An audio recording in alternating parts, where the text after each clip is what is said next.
Today in our 2018 Jeep Cherokee, we're going to be taking a look at and showing you how to install the Roadmaster Crossbar-Style baseplate kit with removable arms. Now keep in mind that's only going to be one component you need for a complete safe flat toe setup.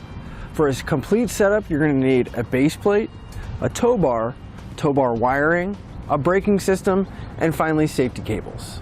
So here's what our baseplate looks like once we have it installed. This is going to give us a really solid attachment point so we can hook up our tow bar and safely flat tow our Jeep down the road. One of the nicest things about our baseplate is whenever we're not towing, most of us are going to look at this and say, I really don't want this bracket sticking out. Well, we can come to this pull ring here, simply pull on it, rotate the arm, and we can pull it out. Now it's going to be a lot less visible and be hidden pretty well in here on the under grill part. And hooking it back up is going to be just as easy. Make sure our pull ring is on top. We'll slide it in, push the arm in until that ring and pin comes towards us. And we can just rotate it and it'll lock it into position. And right to the outside of each one of our arms, we're going to have a spot here we can hook up our safety cables. It's a pretty convenient location, that way we won't have to worry about coming to the inside. It'll just be right outside our tow bar connection, really easy to get to. Our Roadmaster baseplate is going to work with quick disconnects as well as all Roadmaster tow bars. Now the nice thing is that it is custom made for our Jeep Cherokee, so we're not going to have to do any modification with the exception of minor cutting around here if it's needed. We found that in our application we didn't have to cut, but the instructions do advise you to trim out a little bit where the arms come through. Now in order to get our baseplate installed, we are going to have to remove the fascia. But we're not going to have to drill anything or cut anything once we have it off. So it is going to cut down a lot on that time, but now that we've seen the end result, let's put it on together. To begin our installation, we're going to open up the hood on our Cherokee and we're going to remove the radiator cover right here. And we're going to have several push pin fasteners going around the edge. You're going to grab a flathead screwdriver or a trim panel removal tool. We'll come to our push pin. There's going to be a little notch in the edge here. We can get underneath the center section. We want to pop that center section out. That'll take some of the tension off. Then we can come underneath the outer section at the base and we'll pull the rest of the clip out. We're going to remove all these clips so we can pull this panel off. And then once we have all the push pins removed, we can lift up and we'll set the cover aside. Now underneath that cover on each side, right where our fascia is going to meet the fender, right about where the headlight is, we're going to have two bolts. One of them is going to be kind of tucked up behind the area here, and then one right below it. We're going to remove these two bolts. Then if we come towards the center, straight down, if we look there, there'll be another bolt right there we're going to need to remove. All of these are going to be 10mm head bolts, so we can grab a 10mm socket. You just want to be extremely careful and not drop these.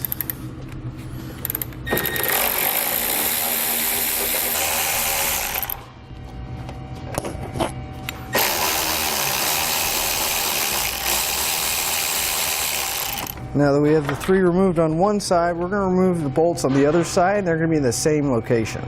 Next, we're going to move to our front wheel well. I'm on the driver's side, so I turn my wheel just slightly to the passenger side to give us access so we can get room to reach those bolts in here. We'll grab an 8mm socket, we're going to pull those out.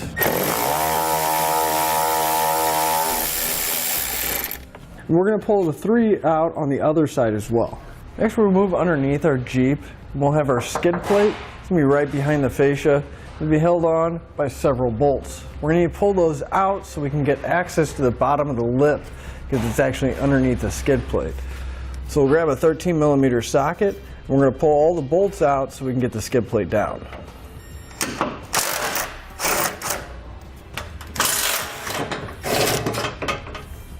And take that last bolt out, you do want to be careful because this is a metal skid plate. It's not that heavy, but you don't want it coming down on you. With the skid plate out of the way, if we come all the way to the front, we're going to see several bolts. We want to remove the bolts that have the large flat washer on them. And to do that, we're going to take a 10mm socket and we're going to go all along the front here. Should be a total of 4 of these bolts that we're going to pull out. If we move to the outside from where we removed those bolts, we'll find this rivet right here. We need to drill this out so we can separate our wheel well liner from the fascia. So you want to grab about a 1/4 inch drill bit. I'm going to go right in the center of the rivet and very carefully drill up. It's not a bad idea to double check that there's nothing over here underneath it.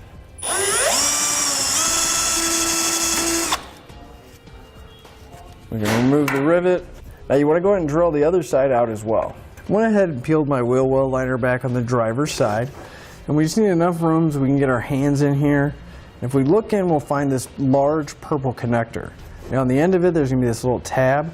We're going to press in on that tab, and then we're going to pull the connector away.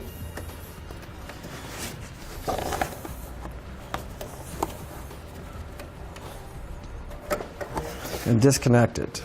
If we come right where our fender meets the fascia here, and we move to the inside, we're going to find a 10mm bolt head, and the bolt's going to be going up.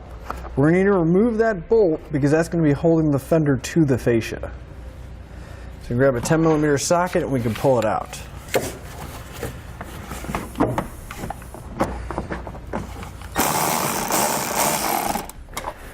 And once you have the bolt removed, we'll remove the other side, and then we can pull our fascia off. Now it's a good idea to grab an extra set of hands when we go to remove our fascia. But we're going to start right where it meets the fascia and the fender, and we're going to pull outward, start releasing the clips, and we're just going to work our way towards the center.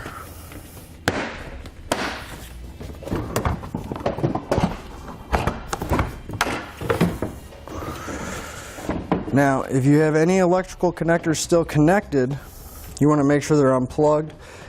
And you see where we did unplug that, we have this plastic push pin that's holding it in place. So we want to make sure we pop that out before we pull our fascia too far away. Just take a trim panel tool. We'll pop that plastic out. And we'll set our fascia aside where it won't get damaged. On each side behind our fascia, we're going to have these brackets right here. We're going to need to pull these out. So we'll pull out the one nut that's right here using a 10mm socket. Then we grab a 15mm socket and we'll pull out the 3 bolts holding it in place.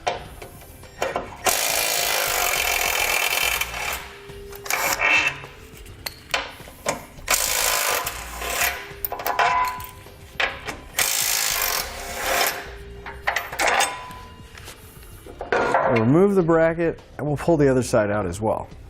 Now with both brackets removed, we still have this stud and this alignment pin at the bottom that are going to be in the way. So the alignment pin, you can either cut it off using a cut-off wheel, or you can take a hammer and we're going to hit it until it's nice and flat against the body here.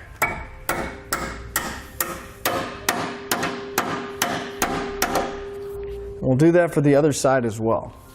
And for the stud, it is going to be easier to use a cutoff wheel, so that's what I'm going to do to cut that as close as flush as I can to the body here.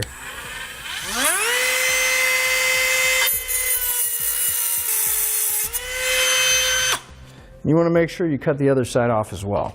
It's not a good idea to leave exposed metal on your vehicle, so I'm going to come back, and anywhere that has exposed metal, I'm going to come back and touch it up with some spray paint.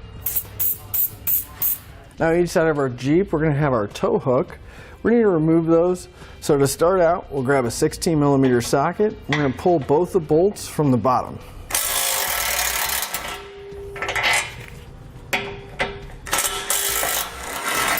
Now you can see our tow hook's loose, but it's not going to come out yet, because if we follow it back and we go past the frame here, you'll notice that it's going to be attached using a rather large nut right here. Now if you have a 30mm wrench or a 30mm socket, you can loosen it up, or if you have an 1 3/16 socket. However, most people aren't going to have those sizes, so what I'm going to do is I'm going to take a pair of channel locks and I'm going to grab the nut, and I'm actually going to use the tow hook itself while I hold the nut to turn it and break it loose enough so I can reach in there by hand and take the nut off. Once we have the nut removed,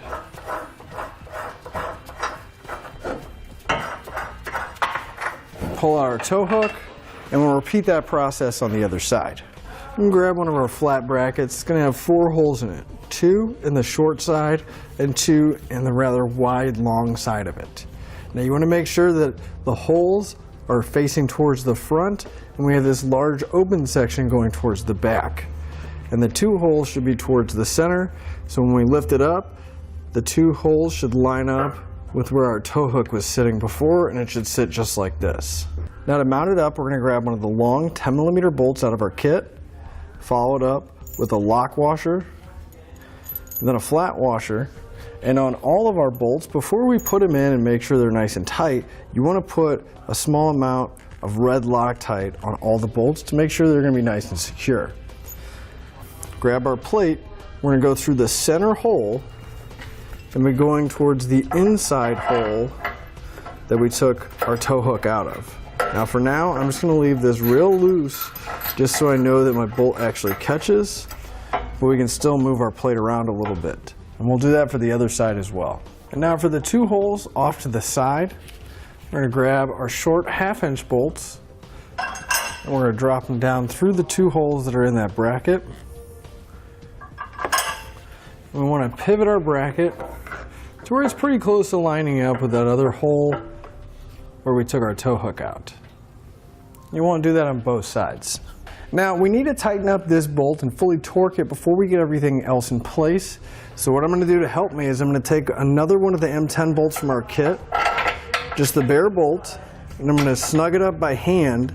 That way it'll prevent the bracket from moving too much and I know it'll be lined up. I'm going to come back with a 17mm socket and I'm going to tighten up these bolts on each side. And with both of those snug, I'm going to come back with my torque wrench and I'm going to torque them down. We'll find those specifications in the instructions. So now at this point we can grab our main receiver brace. It's going to have this kind of an L-shape section in the back, and then we'll have the tube right here in the front. You want to make sure that this section is facing upwards, and we'll line it up with the bracket that's already on there while the 2 bolts drop through the 2 holes. And we'll lift it up, and we'll take the same combination of hardware, that M10 bolt, lock washer, and flat washer. We're going to get it loosely started just so we don't have to worry about it falling down. Now the 2 bolts that we drop down through our bracket, we're going to take a lock washer and a hex nut. We're going to get them loosely in place, just enough so we know that they're started, and we'll do that for each one of these bolts here. Now to mount the large plate against the frame, we're just going to lift it up till it lines up, and we're going to take those 3 bolts that we removed from the brackets earlier and we're going to reinstall them loosely. You want to make sure you put all 3 bolts in on both sides. Now that everything's loosely in place, we can come back and start tightening up all of our hardware.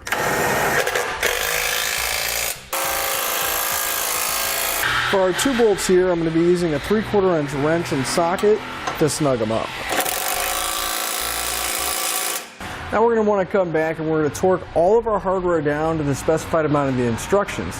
You want to pay close attention to those specifications because each size hardware is going to have a different value. With our base plate installed, we can either put our fascia back on, but if you're doing any kind of other installations like tow bar wiring or a braking system, now would be the time to do it because we have plenty of room up here, you don't have to worry about the fascia. So that's what we're going to do. And when you put your fascia back on, all the hardware is going to go back in, and it's going to go back in the same order we took it off. However, if you remember where we drilled out those rivets on the bottom here, we're not going to be able to replace them with the same rivets because we drilled it out. But our kit does come with some plastic rivets, so we can go ahead and get ready to put those in place. So we're going to take our plastic rivets. I have a plastic rivet gun tool. I'm going to go through the first layer, making sure that it goes through the next layer, and we can squeeze it to set the rivet, and it should break the tip off. Make sure that it's secure and those 2 layers aren't going to come apart. So we'll go ahead and repeat that on the other side. That'll finish up your look at the Roadmaster Crossbar-Style base plate kit with removable arms on our 2018 Jeep Cherokee.